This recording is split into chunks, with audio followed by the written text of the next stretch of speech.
Welcome to the Romanian River channel. In my series on the Syrian Civil War, using the video game of the RTS genre Syrian Warfare as a source for the Russian/Syrian side of the conflict, which I will then juxtapose with sources and information from Western outlets and Western governments to try and get more or less a more objective, truthful version of events as they are depicted in the game, and try and get the root of things, basically, because the conflict itself is both highly controversial, highly polarizing, and to be honest, the truth is not really being served by either side, as things tend to be embellished.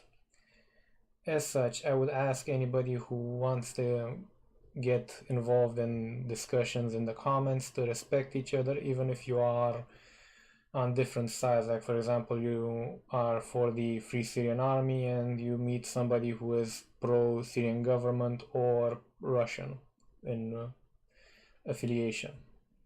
I thank you and enjoy the video. Who would have thought it would all turn out like this? It seemed like everything was so far from us. Civil disturbances, people with guns under a black banner. We thought it was somewhere far away, on the other side of the TV screen. Our village seemed too small to be affected by this. After all, what kind of conflict could you have with the shoemaker from the edge of town that you went to school with? Or with the baker's children from the neighboring street that played soccer with your children in the evenings? We were so naive then. I remember that night, our last quiet evening. We had used all my accumulated vacation time and taken a long trip. Our second honeymoon, as my wife called it. We'd just come home. It was the last night I could sit at home just watching TV. Anwar, dear, come to bed. Yes, of course. I just wanted to get caught up to speed. It's been almost a month since I watched the news. You have to be at work early tomorrow. Don't you remember? So what's new? Nothing important. I've already turned it off.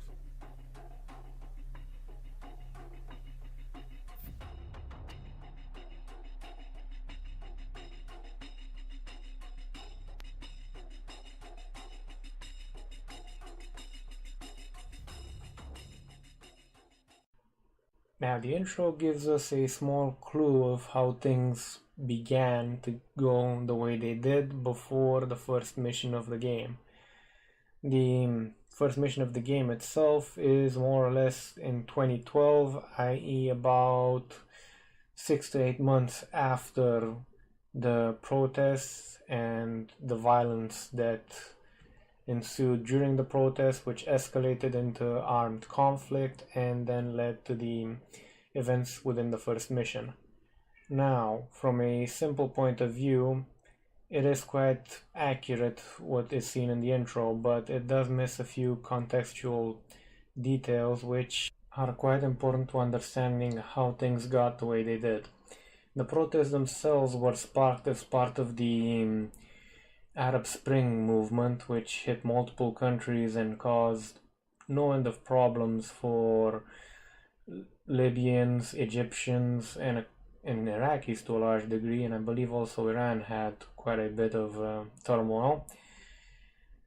And to be honest, the drought and the governmental mismanagement within Syria of said drought and the drought relief for the peasantry in the rural parts of the country did not help things.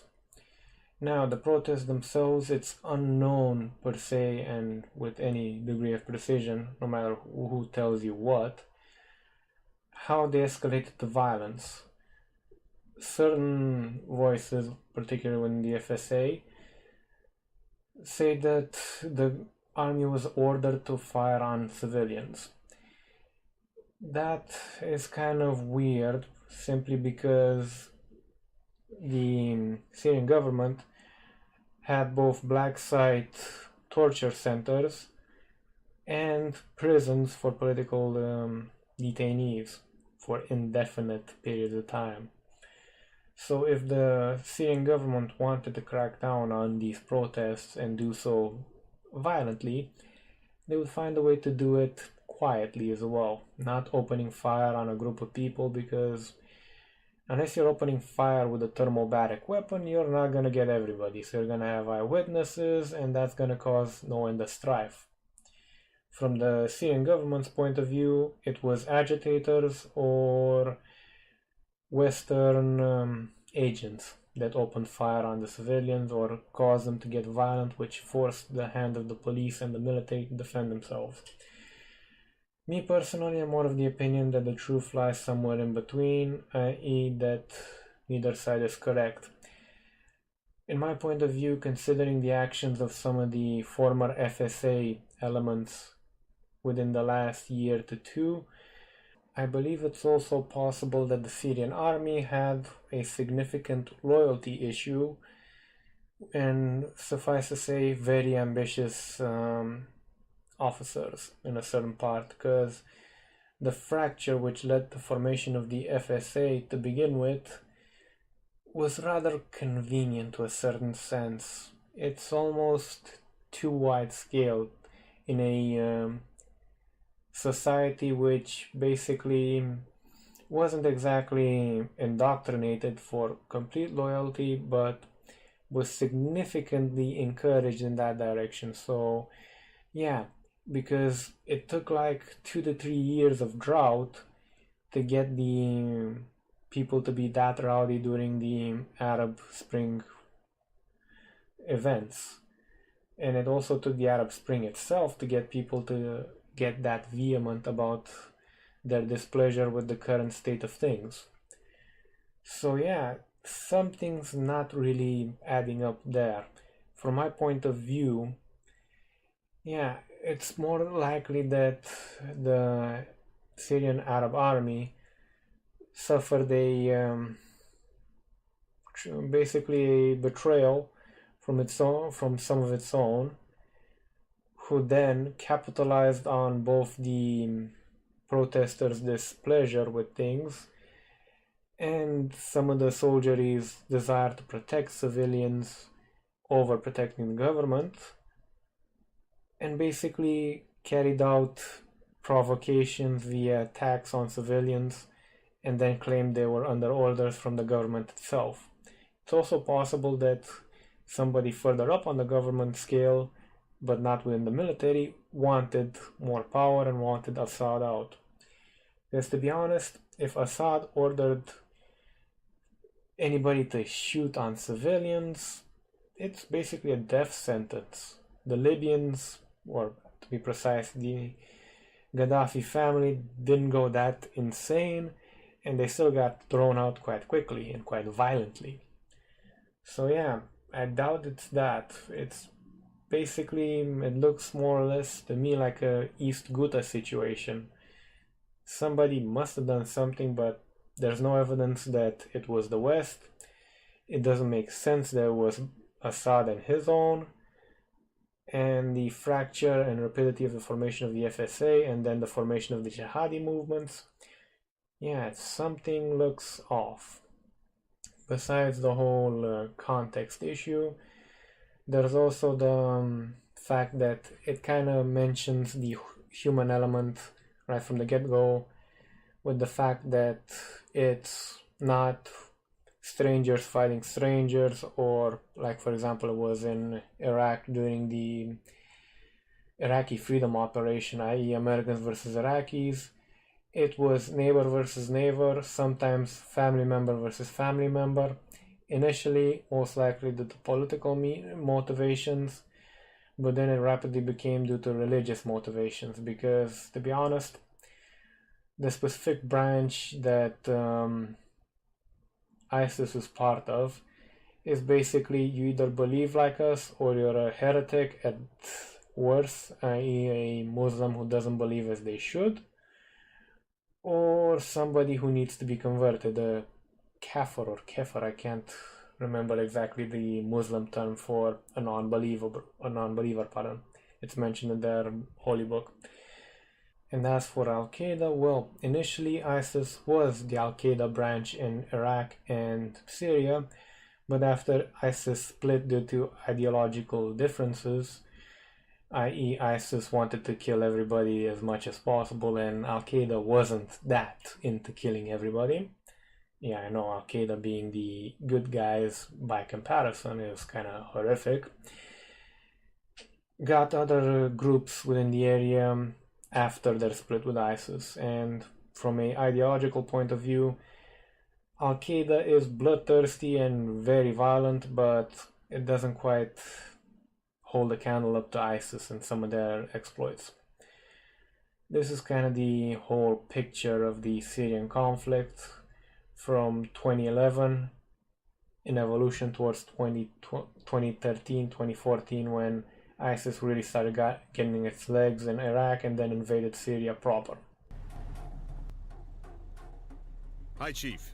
You made it. Well, get in and let's go to the outskirts of the city. Wahid, the head of the police department the next town over, called. He asked to come and discuss something in person.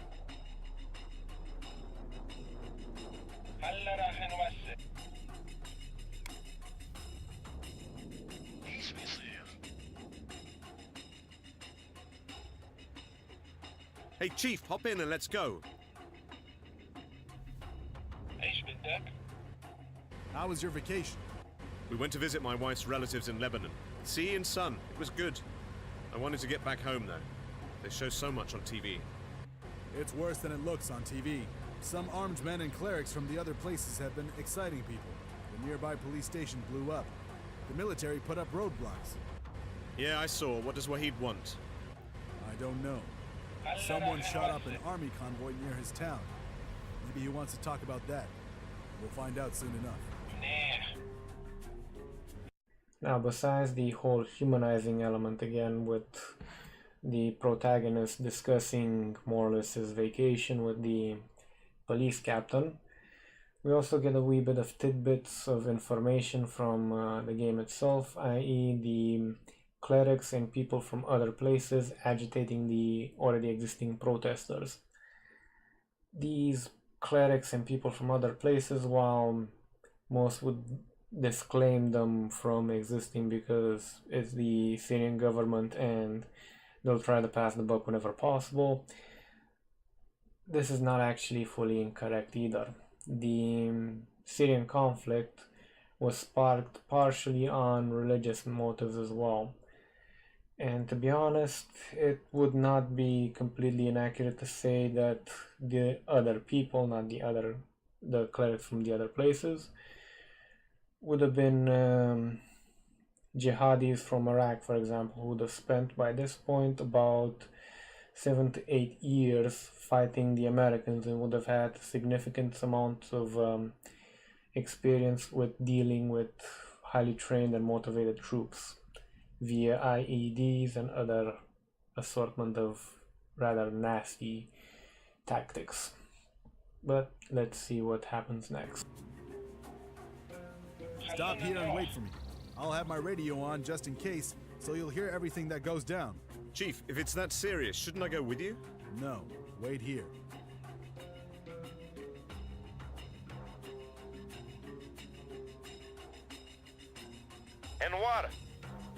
Anwar, where are you?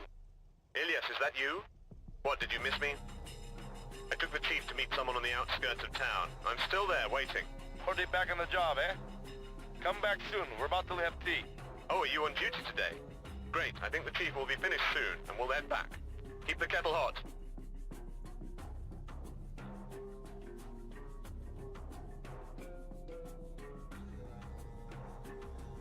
It's good to see you, Wahid.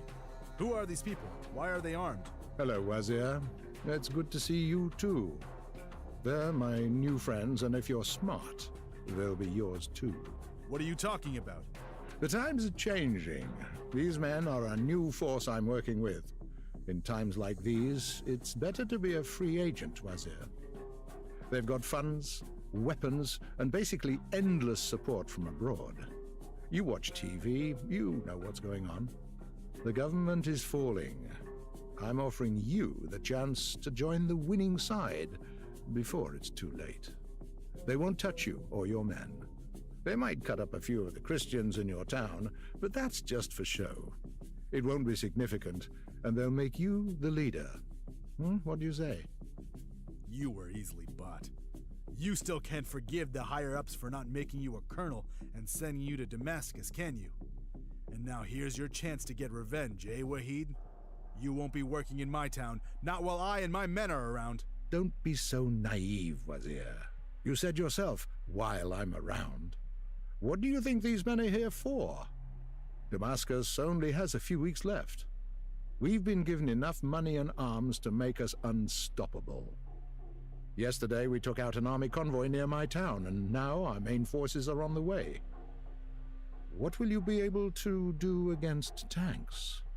I'm sick of all this talk. Either he gives the command for his men to lay down their arms or Anwar, did you get all that? Get back to the station and sound the distress call. Get ready for an attack. Now, this little clip had quite a few problems with it from my point of view. It basically suggests quite stridently that the initial, how should I put this, armed resistance against the government was primarily jihadis funded from abroad. As far as I've been able to discern, this wasn't the case in 2011-2012. It would later on become quite a bit of a problem in 2013, 2014, and 2015 to a slight degree. Well, slight degree in sort of sense, because the Russians started kicking in doors and taking names. So yeah, it's a bit of a problem because it tries to push the government's narrative that the main thrust of the conflict was led by mercenaries from abroad, i.e. more or less terrorists in a certain sense. And that masked individual kind of tries to back up the idea that ISIS was active and doing nasty stuff in 2011-2012. As I said, ISIS will not exist up until 2013-2014, so yeah, it's a bit of a problem. However, from another point of view, it also does show what I've been suggesting, i.e. that the military itself and possibly even the police had issues with loyalty towards the government, and they were pretty much either seduced by power or coerced via other means, monetary or possibly even violence against people they loved, basically. To be blunt, it is a half-truth tried to be presented as a full truth, and in that sense I don't really tolerate it. Basically, the gist of it is, let's just say, the insurgents in this particular picture were less than tolerant of any of Assad's men, which is quite possible within the context of the early days of the Syrian Civil War, particularly if the respective masked individuals depicted here were people who lost family members to what they perceived to be a move of violent crackdown by Assad himself. And Wahid is basically your boilerplate villain, so to say, because he will pop up in subsequent missions, but he's basically a representation of the corruption and the negative parts of the Syrian, not Syrian infrastructure, but the Syrian governmental structure before the Syrian Civil War. And in that sense, it isn't inaccurate. Ilyas, they killed the boss. Those jackals killed Wazir. And what do you mean? Who killed him? I didn't see them, I only heard the conversation. Wazir said something about men with weapons. They told him we had to let them into our city. Sound the alarm, take up defense. Got it, I'm already raising our defenses. We got a platoon out for training that set out this morning, but I can't reach them now. Try to go find them and bring them back into the city. We'll have to hold out until then. Yes, I'm on my way to them, hold on.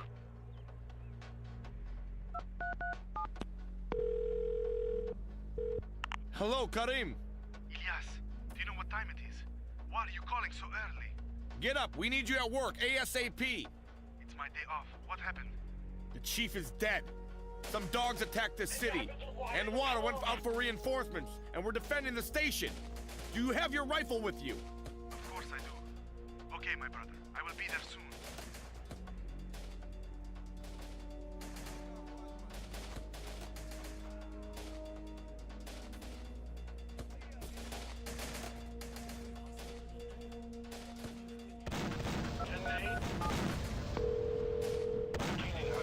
Who's there?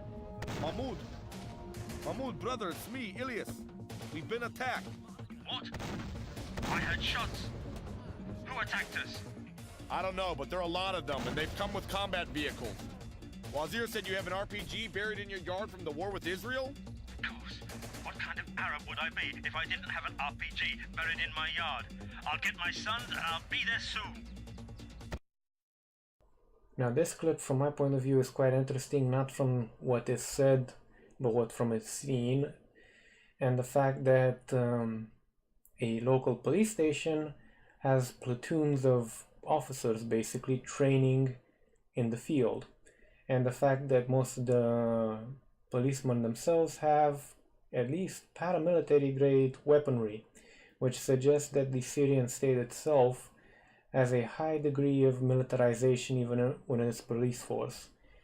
Now, the latter part, i.e. with the one with the RPG, also kind of highlights a small fact.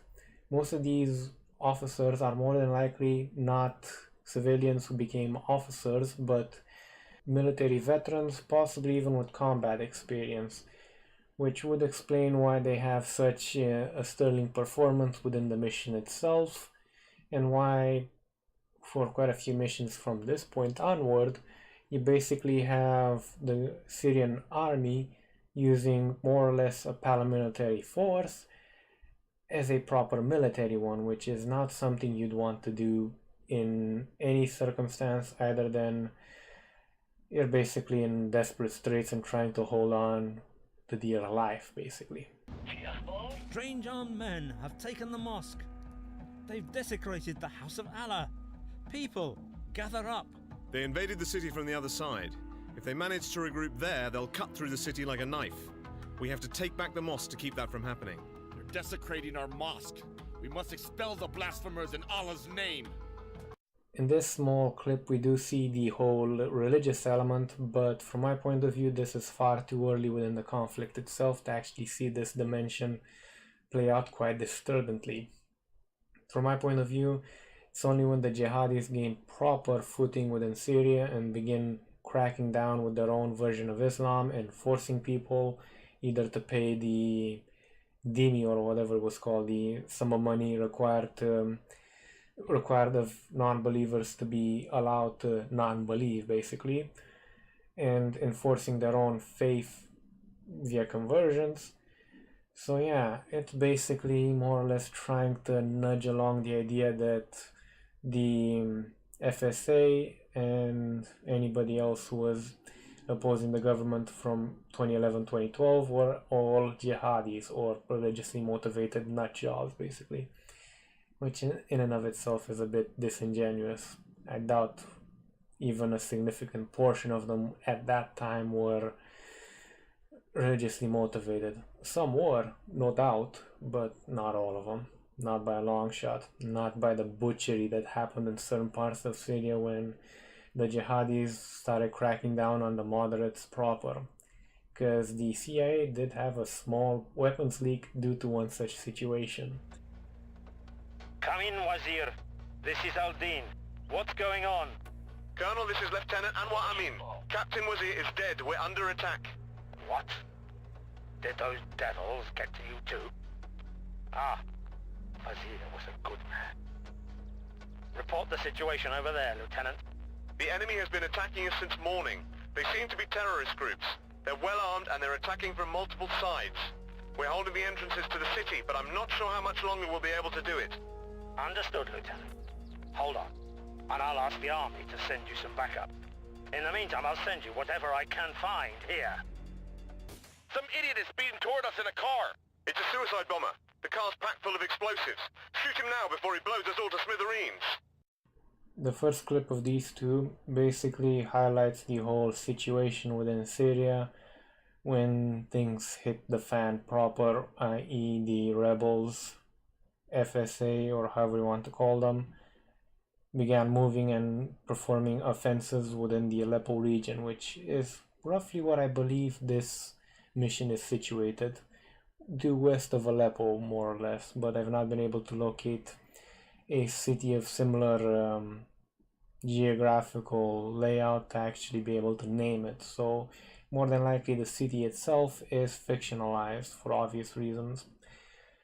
Now, the problem here is, though, the usage of the uh, vehicle-borne suicide bombers, which, to be honest, I mean, the first recorded instances of these sorts of vehicles, i.e. car bombs driven by people, predates the Syrian conflict by quite a few years, so it is possible, and there were religious elements active at the time, but for them to be in Aleppo, it's highly unlikely.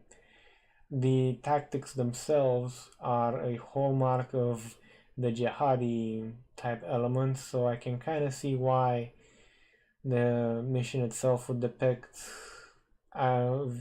suicide bombers in vehicles attacking the government's position. Well, yeah, technically speaking, it is the government's position within the town, because that is basically the go-to tactic within a jihadi offensive in Syria, and I believe also a popular tactic within Iraq itself. This is Sergeant Abdullah Armani. Come in. Can anyone hear me? This is Lieutenant Anwar Amin. Sergeant, are the reinforcements we were promised? I didn't expect you so soon. Affirmative. We were given an order to be ready to move out, but the checkpoint was attacked by suicide bombers and an IFV. We weren't prepared for that kind of onslaught. The checkpoint is done for. Everyone died. We only managed to get the sappers out. We need support. We don't have enough fuel to get to you. Copy that. We'll figure something out. Look, and water. Old Man Hassan's fuel truck. We can use it to fuel up at the IFV. Again, the mention of suicide bombers is problematic, but if this were placed in 2014, this would be pretty much perfectly believable, because checkpoints were routinely hit by jihadi offensives, and basically IADs in vehicle form were often used. Sometimes suicide, but sometimes also driven and basically guided towards their target before the driver leapt out. And the vehicle itself, the IFV, the BMP-1 I believe it was called, is perfectly in line with the type of infantry fighting vehicle that was very common with the Syrian army at that time. And the fact that it's also running out of fuel is also quite believable, considering the whole chaotic situation within the area. So it's basically a mishmash between the checkpoint type attacks which did occur later on in the Syrian civil war, with the rather tenuous circumstances at the beginning. Again, this mix is kind of interesting, but it's not really backed up by anything I could find. Lieutenant? Are you in charge here now? Your captain was a fool, but maybe you're a little smarter. Our main force will be here in no time, and you'll be helpless to resist. The army checkpoints are gone. Don't let the sacrifices your people have made be in vain. Give the order to lay down arms. Never! Then you'll meet the same fate as Wazir. It seems like he trained his people to be as dumb as he was. A new power is coming to Syria, and I'm going to be given a high post for joining the right side early. How can you choose to die in this hole over money and power? I won't forget you, Lieutenant. You killed my captain, you scum! I'll find you and I'll put you down like the dog you are. And no money and no power will help you then. When the new government comes in, we'll slit your and your family's throats. You understand, the whole world is on our side? We've unlimited access to weapons and money. How much longer do you think you can hold out? You can't possibly conquer the forces behind them. The captain taught me to live an upright life. If I have to, I will die, but I will do it with honor and dignity. I have nothing more to say to you, you dirty dog. Again, we have a clip wherein truths are mixed in with points of view, basically.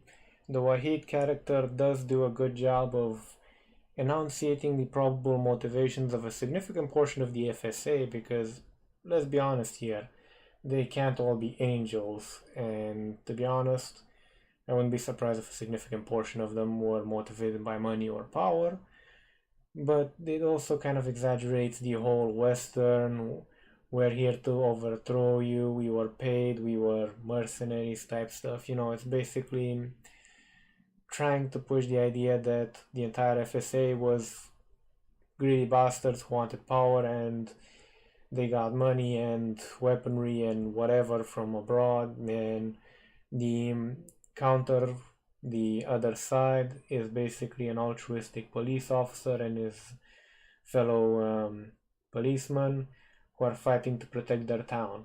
Now, from a certain point of view, this did actually happen towards the more middle parts of the war, because the war has been going on now for 6+ years, but at the beginning it would have not been quite as much of a fight to the death, so to say. It would have been basically the FSA comes in, occupies, but doesn't really do anything to anybody. Didn't really have a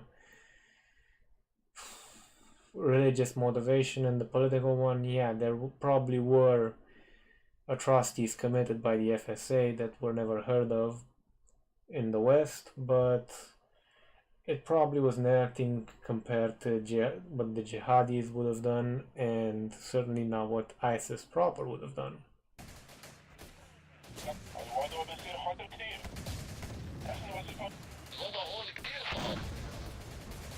This is Colonel Aldin, Lieutenant.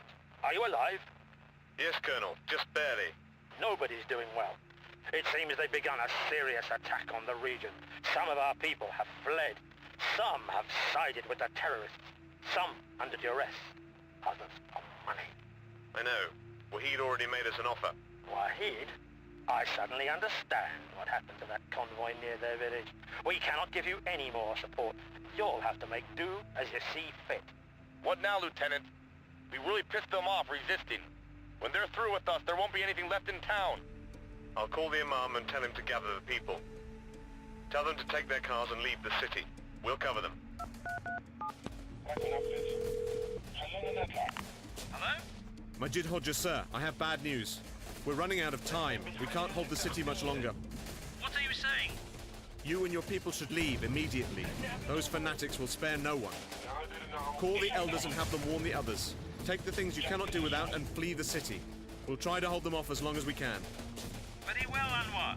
It's all in Allah's hands now. Be strong. I'm organizing the evacuation. Those with vehicles will leave on their own. I'm trying to find a bus for the others. Attention, the enemy makes heavy use of suicide bombers. If a vehicle approaches you at high speed, shoot everything you have at it. Don't let them get close enough to damage our fortifications.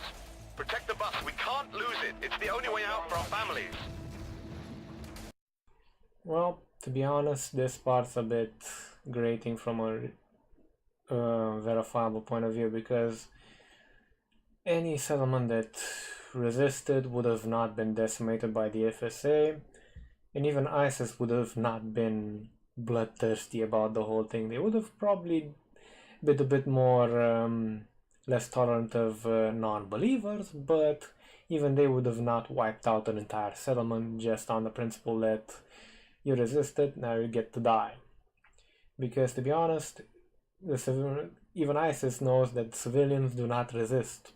It's the military that resists. And yeah, if you have insurgents, that's another problem, but I've not heard of any cases of actual armed insurgency within ISIS-held areas, mostly because ISIS is brutal in so many ways.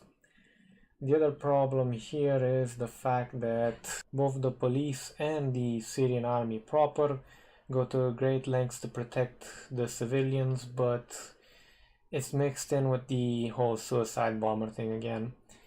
I might be horrendously wrong here, but I've not seen any evidence that suicide bombers were that active that early on in the Syrian civil war.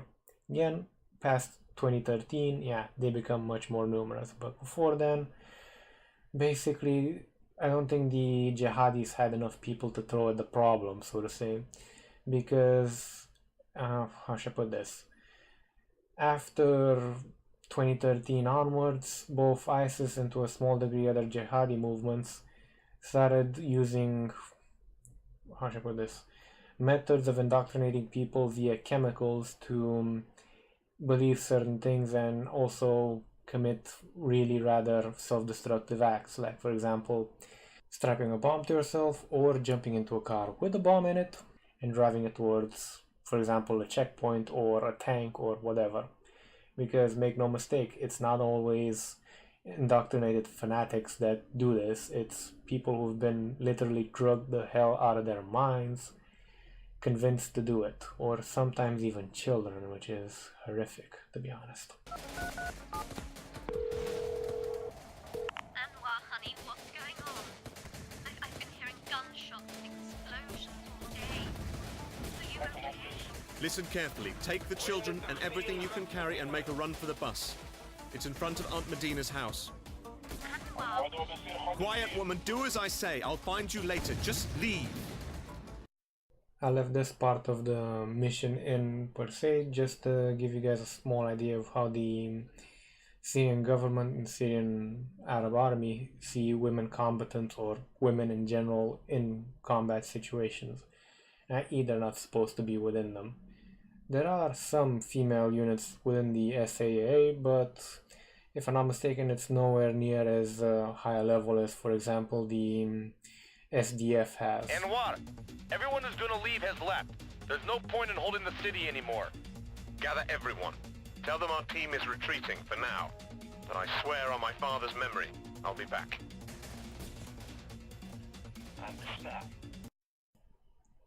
Went a wee bit Hollywood there at the end, but overall not unbelievable in terms of statements Syrian loyalists could make towards their town being overrun.